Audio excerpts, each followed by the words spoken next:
Well, hi there, everybody. It's Dr. Steve, and this is Understanding Your Pain. And this is with Kineci. Forgot to say that. But Understanding Your Pain, and today we're going to talk about knee pain, in particular patellofemoral pain. So patellofemoral pain refers to basically the kneecap. And so let's come in just a little closer here. But here is a model of the knee. This represents a right knee because here's the fibula, the bone on the outside of the shin that goes down. Your tibia here, the femur is the leg bone, and then the kneecap. And so patellofemoral pain refers to just pain with the kneecap related to the femur because that's really where it sits in this little groove.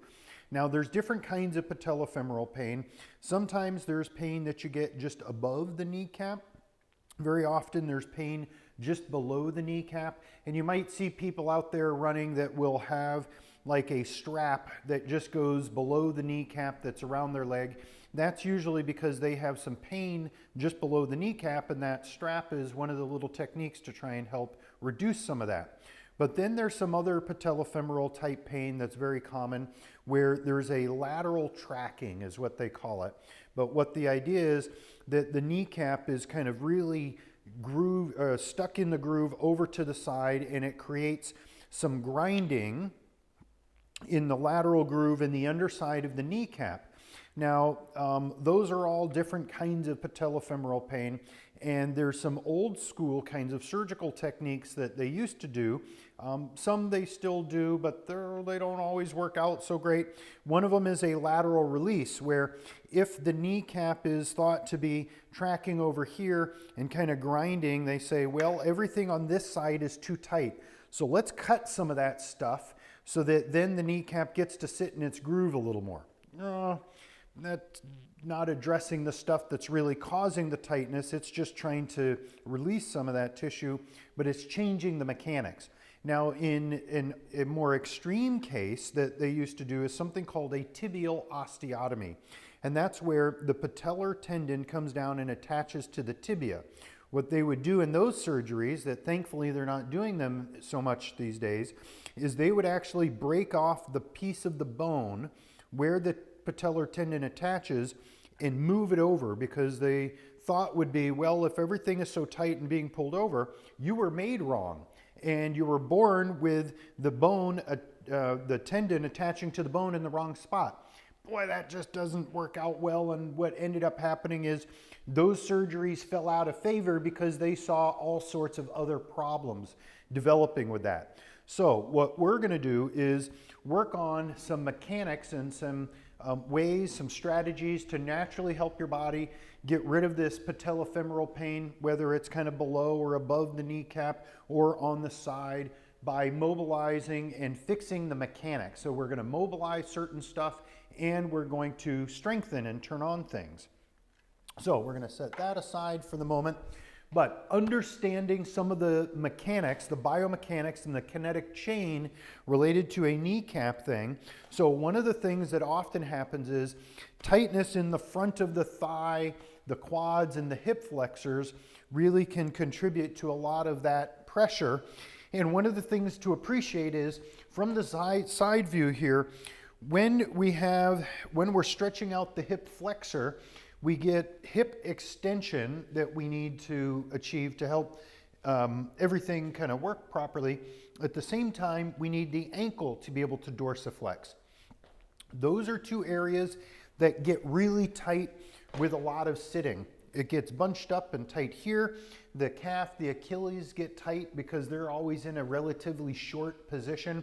So tightness at the ankle, tightness at the hips and the hip flexors will contribute to more joint compression, driving that kneecap into the femur, into that groove, and make things hurt. So we want to mobilize the front stuff. Now, there's also a lot of tightness on the side of the hip that leads into that IT band, which is the band of tissue running down the side of the leg, kind of like the seam on the pants. And that's some of the stuff that they would say, oh, well, that's too tight because it's over here tugging on stuff. And so that's where then they would want to just do a cut, release some of that tissue to try and fix the problem, but it doesn't address the tightness in the system that's creating that spot to be tugging. So what we want to do is mobilize through the lateral hip, because that often is a part that gets stuck on a lot of people. It doesn't move very well. This gluteus medius muscle coming from the back side of the pelvis, attaching to that femur, the greater trochanter, that gets tight, it gets weak over time. Tight stuff becomes weak stuff, and so then that all ends up tugging on everything, and instead of doing anything up here, they would just want to create that little release down there, but it doesn't address all of the source of the problem. So today, our strategy is going to be, we're going to mobilize the hip flexor and the calf and Achilles, and then we're going to mobilize the side of the hip.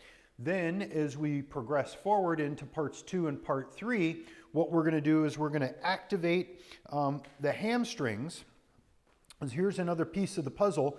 The hamstrings control so much of the rotation of the leg. So if there's imbalances and tight stuff, it can be kind of pulling on things and contributing to that lateral tracking of the knee. So the hamstrings, they start up at the pelvis, but as they come down, there's the lateral hamstrings, the biceps that wraps around and attaches to the outside part of the knee and the leg. The inner hamstrings, or the medial ones, come down and they attach around on the inner part of the knee.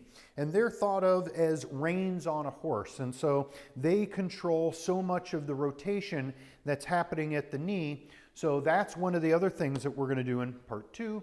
And then in part 3, what we're going to do is stretch and strengthen through all of these attachments, all of these muscles, kind of the front side, the back side, but particularly turning on the hamstrings and the glutes. And we're going to go in all the different directions.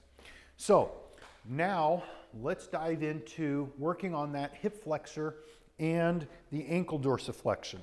So we're going to start with one of my favorite stretches. This is my favorite anti-sitting stretch. This one has such good bang for your buck and helps so many parts of the body, not only the knee that we're talking about, but the ankle and the hip and the back and the spine and on and on and on.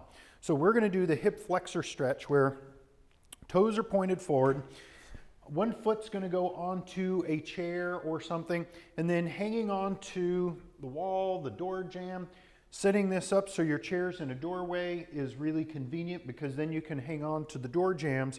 But then we're going to do our 3 directions of motion, where we're going to go forward and back. We're going to do some side to side. And today I'm going to have you twist. We're going to twist and turn. And so I'll give you another view to be able to see this here in just a moment. But we did the forward, the side, and the twisting. So if I just kind of set this up where I can hang on, but then give you the kind of the back view. So first we do the forward and back here. Then we go into the side to side. And then we're going to rotate and twist. And so this is mobilizing the hip flexor. But if I give you back this view again, what you can appreciate is we're getting this hip into extension, so we're really mobilizing that hip flexor. But then if you look down at my ankle, we're really getting into the ankle dorsiflexion. So the calf and the Achilles and all of those things down there are in a stretch, lengthened position as we're doing our stuff. So that's the first one we're going to do. Then we're going to do a stretch for the side of the leg. And this is another one that's a little bit funny, but it's one of my favorites. I have a lot of these moves that are my favorites. This one is called the opposite side lateral chain stretch, because we're going to stretch the whole side of the body. Next to a wall or something to hang on to, the foot that's closest to the wall crosses over in front. The outside hand comes up and over and hangs on. Sometimes we call this one the banana stretch, because the body is in this big banana curve position. And then we do that same formula, taking the hips in all those directions. We do a little forward and back. We do a little bit of side to side. And then we do a little bit of twist and shout, so that you're looking under your armpit as you rotate. So again, let's see if I can give you kind of this other view here. Crossing over, well, I guess this is kind of the same view, but from the other angle. We're in that big banana stretch. We do a little forward and back. We do some of the side to side, and then we're going to twist, looking under the armpit as you go. So that's going to be our starting place. That will lead us into next for part 2 and part 3. Part 2, we're going to get into a hamstring mobilization and activation, turning on to balance those hamstrings. And then in part 3, we're going to follow it up with a whole body integrated approach to turn on and integrate all these things to help the mechanics of the knees work better, because they are stuck in the middle of the leg. They're at the mercy of what's happening down at the ankle and what's happening at the hip. So the more that we can work through the whole kinetic chain, that makes life easier for your knee. And to help you or anybody you know with knee pain, send them into Kineci and let us figure it out, and let us help to come up with an individualized plan for that person to help them feel better and function better in their body and do all the fun things that you love to do. So until next time, bye-bye everybody.